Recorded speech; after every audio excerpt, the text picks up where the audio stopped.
Time check 6:49 ng gabi. Holiday ngayon, Biyernes. Mas maraming passenger nito. Let's go! Grabe ang hassle pag naulan, pero okay lang. Goods pa rin, tuyo pa naman tayo kahit pa paano.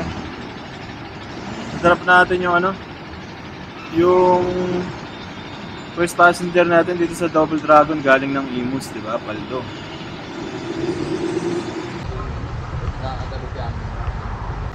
Ma'am Abby, ma'am, angkas.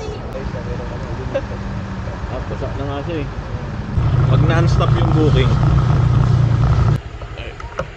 Kain boss.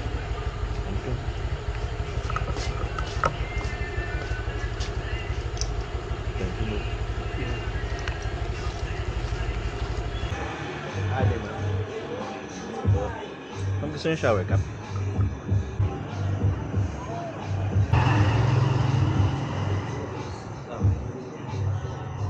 Pa-antipolo tayo ma'am, no? Joke. Tagig po, Stanford.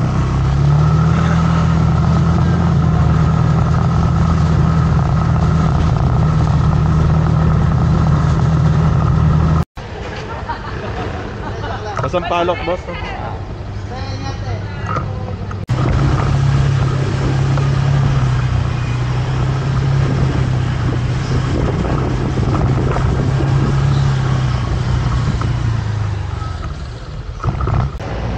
Morning mga paps, binili natin ng cake yung kasama natin sa bahay, nag-aalaga kay baby si Lynn. Birthday niya kasi ngayon eh. Sobrang na-appreciate natin si Lynn kasi maalaga kay baby. Bihira yung ganun eh. Hirap makakuha ng ganun. Kaya dapat makita natin na na-appreciate natin yung ginagawa niya.